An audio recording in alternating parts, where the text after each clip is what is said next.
Bien, este es el ejercicio 5B de junio 2013. Es un ejercicio súper complicado. Es de electromagnetismo. Dice, una espiral triangular de lado 4 metros, como muestra la figura, se encuentra inicialmente en tiempo igual a 0, situada a 6 metros de una región donde hay un campo magnético B perpendicular al plano de la espira y hacia adentro, ¿sí? Dice, indicad la expresión de la fuerza electromotriz inducida en la espira cuando ésta se adentra en la región donde hay el campo magnético. Determinar el valor de B sabiendo que para t igual a 4 segundos la fuerza electromotriz inducida son 160 voltios. Apartado B, dice, representar gráficamente la fuerza electromotriz inducida E en función de t entre el instante t igual a 0 segundos y el instante t igual a 8 segundos y indicar en cada instante el sentido de la corriente inducida en la espira, ¿sí? Ejercicio súper, hiper, ultra, mega complicado, es muy complicado, sí, se les ha ido muchísimo la pinza, es un ejercicio muy difícil, es difícil hasta agarrarse a él porque no hay casi donde sacar la nota, entonces vamos a mirárnoslo con mucha calma, sí, recordad, mi madre me quiere, eso es lo más importante. No saber hacer un ejercicio de física tiene una importancia relativa, ¿Qué tiene de importante esto en relación al amor de una madre? Pues poco, ¿verdad que sí? Entonces, bien, vamos a intentarlo. Primero de todo, vamos a meter en su cajita. Es un problema de física, de bloque 4 electromagnetismo. Y vale, dentro del electromagnetismo está claro que es de inducción electromagnética, así que bueno, eso es lo máximo que lo podemos meter en su cajita. Me están preguntando por la fe, por tanto, esa fórmula de ahí, de la ley de Faraday, yo ya la voy a poner porque algo de puntos me dará. Así ya os digo que hay poco sitio donde rascar. Entonces, vale, nos relajamos, respiramos hondo, calentamos cuellos y empezamos con el ejercicio. Me dan ese gráfico que me dice que la espira se mueve a 2 metros partido por segundo hacia adelante, que está, al empezar a contar el tiempo, está a 6 metros de la región donde está el campo uniforme, ni siquiera ha llegado, ¿vale? Y bueno, y sí que la espira tiene una forma triangular, ¿vale? De 4 metros por 4 metros, entonces, bueno, más o menos la fórmula del área sí que la sacaremos relativamente fácil. Pero bueno, insistimos, complicadísimo. Primero, empecemos diciendo, vale, solamente cuando llegue la espira ahí, por supuesto, habrá una fuerza electromotriz inducida, porque sabéis que la fuerza electromotriz inducida, como dice aquí, expresa la variación del flujo en función del tiempo, ¿sí? Entonces, como hasta que no hayan pasado estos 6 metros que distan hasta la zona del campo, la espira no empezará a registrar ningún flujo, pues entonces en esos primeros 6 metros el flujo será cero. Decir eso, que hasta que no lleguemos, decir que solamente se producirá flujo cuando fuerza electromotriz inducida cuando hay una variación de flujo es una décima, y decir que para eso hará falta que la espira llegue hasta la región donde está el campo es otra décima más, con eso habríamos ganado 2 decimillas de nada, ¿vale? Bueno, luego dan otra décima más por calcular ¿cuánto tiempo tarda la espira en llegar a esa región donde tenemos el campo? Como la distancia son 6 metros y la espira se mueve a 2 metros por segundo, pues haciendo una sencilla operación, pues calculáis que en 3 segundos la espira llegará ahí. Esos 3 segundos son importantes para aquello que no vamos a saber hacer, que es llegar y sacar la fórmula que me exprese la variación del flujo en función del tiempo, ¿vale? Pero bueno, en todo caso, estas 3 decimillas igual, yendo a por el ejercicio muy relajados, podemos acabar sacándolas, ¿vale? Vamos a continuar. Vale, dice como que la distancia recorrida es la velocidad multiplicada por el tiempo. Claro, este lado de aquí, el lado horizontal, se mueve a una cierta velocidad. Hay 3 segundos de tiempo hasta que llega a pasar al interior de ese campo magnético, pero a partir de esos 3 segundos empezará a moverse dentro del campo magnético, ¿vale? De la región del campo magnético. Entonces, vale, ¿cómo podríamos decir la expresión de este lado horizontal? Vamos a pensar solamente en este lado de aquí abajo, ¿vale? ¿A qué ritmo se va adentrando dentro de la región del campo magnético? Pues su ritmo sería que la X, la distancia que penetra dentro del campo magnético, sería igual a la velocidad multiplicada por el tiempo. Pero tenéis que tener en cuenta que ese tiempo es un tiempo al cual tenemos que sincronizar. Si pongo aquí velocidad, si pongo aquí que la distancia que se adentra es la velocidad multiplicada por el tiempo, estoy tomando como si empezase ya, el instante cero estuviera cuando está entrando dentro de esa región, y no es así. Por tanto, para sincronizarlo bien, yo a distancia es igual a velocidad multiplicada por tiempo, tengo que decir que este tiempo, si el tiempo está donde me han dicho, si el origen del tiempo está cuando la espira se encuentra a 6 metros, yo tengo que decir que este tiempo es t menos 3 segundos, ¿vale?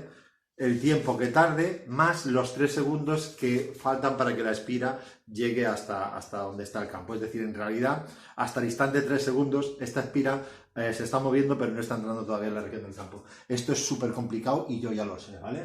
Entonces, bueno, ya hemos hablado de este lado horizontal, este sería el ritmo, la expresión que me diría qué parte de esa horizontal penetra dentro del campo. Vale, ahora vamos a pensar, cuando estemos ya dentro del campo, cuando esté entrando, claro, sabéis que esto es un triángulo, ¿vale? Entonces, si os fijáis, lado por lado sería la expresión para el área del cuadrado, como solamente es medio cuadrado lo que está entrando este triángulo, pues entonces será lado por lado partido entre 2, ¿sí? Entonces, si nos fijamos, yo necesito ese área para poder ponerlo de NBA por coseno de alfa es igual al flujo y calcular su variación y todo eso, necesitamos ¿vale? Ese área, ¿sí? Y entonces, ¿ese área de dónde sale? Pues fijaros que es de aquí. Si sabemos a qué ritmo se inserta ese lado de abajo dentro del campo, tenemos que el área es la mitad de lo que hemos dicho antes, lado por lado, ¿vale? Entonces, teniendo en cuenta que el área de este triángulo es la mitad de lado por lado, nosotros haremos que es la mitad de, claro, la longitud al cuadrado, ¿vale? Pero esa longitud, tener en cuenta que no puedo coger la longitud que yo quiera, sino que es lo que hemos dicho antes, la velocidad multiplicada por el tiempo, pero ese tiempo es t-3, por aquello de que hay que restar en los 3 primeros segundos en los cuales todavía no ha entrado dentro del campo. Por tanto, expresión súper complicada, pero como veis además, esto que es complicado, esto vale una décima, esto vale una décima nada más, y son cosas bastante complicadas. Dice, vale, siguiente cosa, ahora supongamos que tenemos una expresión ya, que hemos llegado hasta aquí, dificilísimo, hemos llegado a calcular una expresión del área que va introduciéndose dentro del campo magnético y además sincronizada con el tiempo, habiéndole quitado esos 3 segundos donde todavía no está dentro del campo magnético, ¿vale? Entonces, expresión del flujo, bueno, vosotros sabéis que el flujo se calcula según NBA por coseno de alfa, la n es 1 porque es solamente una espira, el coseno de alfa es 1 porque son totalmente, la cara de la espira y el campo son perpendiculares, por tanto, el vector superficie y el vector campo son paralelos. La B es una cosa que no sé, por tanto la tengo que dejar ahí, B, porque es una cosa que además me preguntan luego, y la A es esta expresión que acabo de calcular arriba, ¿sí? Total, si ponemos esto, me acaba quedando esta expresión y eso valía un décimo más para la expresión del flujo. Y todavía falta una cosa, que como lo que me han pedido es una expresión para la fuerza electromotriz, tengo que coger esta expresión del flujo y derivarla, ¿vale? Entonces, bueno, aplicamos la ley de Faraday-Lenz. El flujo es la menos diferencial de flujo, perdón, la fuerza electromotriz es menos diferencial de flujo partido entre el tiempo o en función del tiempo. Y entonces me acaba quedando toda esta expresión de aquí, ¿vale? Nosotros, la primera cosa que he hecho es que he quitado este cuadrado para que lo veáis más fácil, ¿vale? Esto es v cuadrado t-3 al cuadrado, v cuadrado t-3 al cuadrado, ¿vale? Está multiplicado por todo esto, tiene el signo menos. Entonces, cuando hacemos la derivada de esto, en realidad es hacer la ley de la cadena, ¿vale? La derivada de lo de fuera más la derivada de lo de dentro, me acaba quedando menos v cuadrado multiplicado por t-3 y multiplicado también por esa b, por ese valor del campo constante que yo desconozco, ¿sí? Eso último valía 0,2, ¿sí? Y vale, la última pregunta me decía, vale, bueno, pues mira, ahora muchacho me tienes que decir si cuando el tiempo son 4 segundos la fuerza electromotriz vale 160 voltios, ¿cuánto vale B? ¿Sí? Entonces, esto con la expresión nosotros podemos coger directamente el elevador 4 a los segundos y al tiempo y entonces me saldrá que 160 voltios en valor absoluto, vale, lo tomamos en valor absoluto porque si no este número me quedará negativo y nunca podrá ser igual a 160 voltios, ¿sí? Pues 160 voltios es igual a 2 metros por segundo al cuadrado multiplicado por 4, que meto aquí el valor del tiempo, le resto los 3 segundos y me queda la B. Como veis, de toda esta expresión, la B es la única incógnita que tengo, por tanto, despejando, me acaban saliendo estos 40 teslas, que es lo que vale la B, y esto varía los últimos 0,2 de el apartado A, que es complicadísimo, ¿sí? Luego os diré una forma de salvar estos 0,2 porque estos se pueden salvar aunque no sepa hacer todo esto de la expresión de la fuerza electromotriz, ¿vale? Mirando el flujo final, el flujo inicial y el tiempo que ha tardado en meterse toda la espira dentro del campo, ¿vale? Bien, seguimos. Vale, apartado B. Ahora me pide que haga un gráfico fuerza electromotriz tiempo para los instantes comprendidos entre los 0 segundos y los 8 segundos, ¿sí? Entonces, esto es relativamente sencillo. Los 3 primeros segundos, desde el 0 hasta el 3 segundos, está súper claro. La espira todavía no ha penetrado dentro de la región donde está el campo magnético, por tanto, al no haber campo magnético que atraviese la espira, el flujo será 0 y ese flujo, aparte de ser 0, es 0 constantemente durante estos segundos entre el 0 y el 3 segundos, ¿vale? Por tanto, en esa primera fase del 0 al 3 segundos, fuerza electromotriz, 0, ¿sí? Eso valía una décima. Siguiente, entre los 3 y los 5 segundos. Esa fase comprende la el momento en el cual la espira está penetrando dentro del campo. ¿Por qué 5 segundos? Porque esto tiene 4 metros de lado, vamos a 2 metros por segundo, por tanto tardaremos 2 segundos en estar la espira totalmente dentro del campo, ¿sí? Por tanto, en ese momento la espira, como veis, el flujo a través de la espira va aumentando de forma constante, de forma uniforme, por tanto lo calculamos, ¿vale? El flujo incrementa, ¿sí? De 0 a 5 segundos el flujo va incrementando, desde los 0, cuando todavía no está dentro, hasta el valor máximo. El valor máximo es muy fácil de calcular, porque nosotros nos venimos aquí y decimos, vale, pues tenemos, aplicando la expresión esta de aquí arriba, 40 multiplicado por un medio de 2 por 5 tiempo final, 3 tiempo inicial, es decir, 2 segundos, todo esto al cuadrado. Al final me salen 320 voltios como valor máximo, ¿vale? Entonces esos 320 voltios es el valor máximo, 0 es el valor mínimo, el 0 lo tengo en el instante 3 segundos, el 320 lo tengo en el instante 5, así que como ese incremento es un incremento constante, pues ponemos que la gráfica pasa de 0 a 320 en estos 5 segundos, ¿vale? Desde el 3 hasta el 5 segundos, ¿sí? Bien, entonces eso valía también 0,1.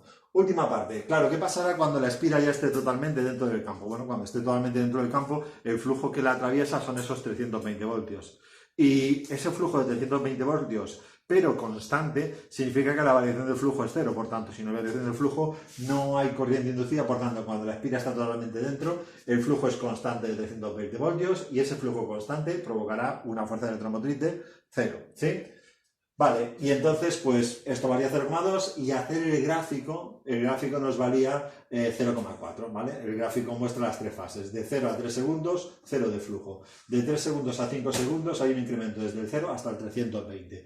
Y del 5 hasta el 8 hay una fuerza electromotriz también de 0 porque el flujo se mantiene constante en el tiempo. Vale, una cosa más. Los últimos 0,2 los daban por decir cuál es el sentido de la corriente inducida. Hay que decirlo bien, tenemos que decir que el sentido es lo que sea, en este caso es antihorario, hay que alegar que es por la mano derecha, pero además en la pauta, como veis, no lo piden, ¿vale? Ponemos ese sentido anterior por la ley de la mano derecha, pero además podemos especificar que, claro, cuando está entrando la espira dentro del campo, está aumentando el flujo hacia adentro, ¿sí? Si el flujo que aumenta es hacia adentro, el sentido de la corriente inducida será tal que intente generar un flujo hacia afuera. ¿Cómo se genera un flujo hacia afuera? Pues fijaros que es con la mano derecha puesta de esta manera, haciendo que esa corriente inducida genere un flujo en sentido contrario de la causa que lo generó, que es lo que dice la ley de Faraday, ¿vale?